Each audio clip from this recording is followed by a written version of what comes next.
She didn't leave me because she stopped loving me. She left me because loving me was expensive. That night, when she walked away, I stood there smiling like I was okay, while something inside me died quietly. I didn't know it then, but losing her was the moment my real life began. I was born into a life where money decided everything before I ever had a choice. Not the dramatic kind of poverty people talk about online. The silent kind. The kind where you learn early not to ask for things. The kind where dreams feel like luxuries. The kind where you apologize to life just for existing. My childhood memories are full of unfinished wishes. Shoes worn until the sole opened. Phones used until the screen barely responded. Meals skipped so others could eat. Still, I believed in one stupid thing. Love. I believed love didn't need money. I believed loyalty mattered more than lifestyle. I believed effort could replace wealth. I was wrong. I met her in college. She wasn't loud. She wasn't flashy. She had this calm confidence, like she belonged anywhere she stood. The first time we spoke, it was about something stupid. A small argument about music. Then another conversation. Then another. Soon, we were talking every day. She talked about dreams, traveling, living freely, building a beautiful life. I talked about goals, finding stability, surviving, becoming enough. Somewhere between shared laughs and late-night talks, I fell in love. I didn't plan to. It happened naturally. Dangerously. I hid my feelings for months because I knew the truth. Love was risky for someone like me. But one day, I gathered all my courage and told her. I love you, I said. I don't have much, but I promise I'll work harder than anyone.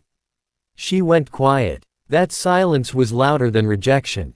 She looked at me, not with anger, not with hate, but with hesitation. You're a good person, she finally said. And that's the problem. I didn't understand. My life isn't simple, she continued. My family expects stability, comfort, security. I nodded slowly. I can give you that, I said quickly. Not today, but one day. She smiled sadly. I can't build my future on one day. That sentence destroyed me. She wasn't cruel. She wasn't disrespectful. She was honest. And honesty hurts the most. When she walked away, I stood there pretending everything was fine. But inside, my confidence shattered. That night, I went back to my room. One small room. One weak bulb. One broken fan. I lay on my bed staring at the ceiling, replaying every word she said. You don't have stability. You don't have security. You don't have enough. I didn't cry. I felt something worse. Worthless. From that day on, life became heavier. I saw her sometimes, laughing, living, surrounded by comfort. She had moved forward. And I was stuck. People say heartbreak makes you stronger. That's a lie. Heartbreak makes you tired first. I worked during the day. Studied at night. Fought exhaustion silently. Every rejection, every failure reminded me of her words. You have nothing. So I decided something dangerous. I decided I would never let money decide my worth again. I started learning skills obsessively. Free courses. Old tutorials. Broken devices. While others slept, I trained myself. While others partied, I prepared. I didn't know where I was going. But I knew what I was running from. Poverty. Helplessness. Being not enough. Months passed. Life didn't improve instantly. In fact, it got harder. Then came that night. The night that split my life into before and after. Rain was pouring heavily. I had just finished a long shift and was walking home, completely drained.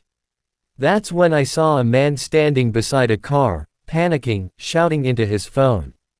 His expensive laptop was open. His hands were shaking. I almost ignored him. I had my own problems. But something stopped me. Do you need help? I asked. He looked at me like I was invisible. Then desperate. That moment changed everything. The man looked at me like he had no other choice. Rain was pouring so hard it felt like the city was drowning. Cars rushed past us, water splashing everywhere. His expensive shoes were soaked, his hair ruined, his confidence cracking by the second. My entire future depends on this, he said, holding his phone tightly. If I don't fix this tonight, I lose everything. I looked at the laptop screen. The problem wasn't simple, but it wasn't impossible either. I had seen this before. Not in an office, not in a classroom. I had learned it at night, alone, half asleep, teaching myself because I couldn't afford teachers. I think I can help, I said quietly. He stared at me. You? He asked. Not rude, just shocked. I nodded. Right there, under a broken streetlight, rain hitting the screen, my fingers shaking from cold and exhaustion, I worked. My mind went completely silent. No fear, no doubt, just focus. Minutes passed. Then suddenly, the system responded. His eyes widened. Wait, how did you? I didn't answer. I kept working. When it was done, he stared at the screen like it was magic. He laughed. Not a happy laugh, a relieved one. You just saved me, he said. I shrugged. I know what it feels like to be stuck, I replied. That sentence changed my life. He offered me a ride home. Then coffee. Then questions. Where did you learn this? Why are you working such jobs? What are you doing with your life? I answered honestly. I'm trying to become someone. He stayed quiet for a moment. Then he said, come work with me. I froze. I can't promise comfort, he continued. But I can promise opportunity. Opportunity. That word sounded unreal. I said yes without thinking. That night, I couldn't sleep. Not because I was happy, but because I was scared. For the first time, life had opened a door, and I didn't know if I was ready to walk through it. The next weeks were brutal. I worked harder than ever before. Long hours, high pressure, constant fear of failure. I was surrounded by people who spoke confidence like a second language. People who had resources, connections, backgrounds I could only dream of. And me, I was the poor kid trying to survive. I failed more times than I succeeded. Mistakes were expensive, embarrassing, painful. More than once, I thought about quitting. But every time I felt weak, her voice returned in my head. I can't build my future on one day. So I turned one day into every day. I learned faster, worked longer, spoke less, observed more. Slowly, something changed. People started noticing. Not my clothes, not my background, my value. Projects got harder. Responsibilities increased. Trust followed. Months turned into years. Life didn't suddenly become perfect, but it became possible. I moved out of that broken room. Bought my own food without counting coins. Helped my family without feeling ashamed. But the most important change wasn't financial. It was internal. I stopped feeling small. I stopped apologizing for existing. Success didn't make me arrogant. It made me quiet. Because deep down, I remembered where I came from. Then came the invitation. A high-profile event. Big names. Big money. I almost didn't go. I didn't feel like I belonged there. But something told me to attend. That night, I wore a simple suit. Nothing flashy. Nothing forced. When I entered the hall, lights reflected off polished floors. People laughed confidently, discussing deals worth more than my entire childhood. And then, I saw her. For a second, I thought my mind was playing tricks on me. Same face, same walk, but different energy. She was standing with a group of people, smiling politely, comfortable, confident. She turned her head. Our eyes met. Her smile faded. Confusion, shock, recognition. You, she whispered, stepping closer. I nodded calmly. We stood there awkwardly, years of silence between us. I didn't expect to see you here, she said. I didn't either, I replied honestly. We talked about life, about time, about small things. She asked what I was doing now. I answered simply. Nothing exaggerated, nothing hidden. Her eyes changed as she listened.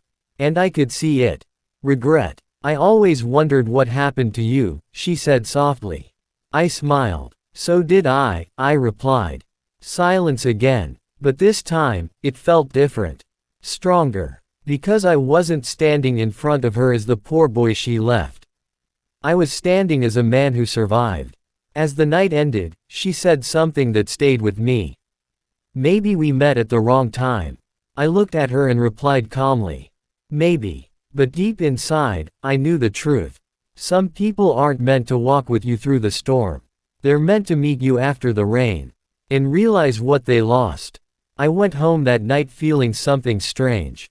Not anger. Not pride. Clarity. Because I knew our story wasn't finished yet. I didn't see her again for weeks after that night. But she stayed in my mind. Not because I still loved her. Not because I wanted her back. But because life has a strange way of bringing unfinished chapters back.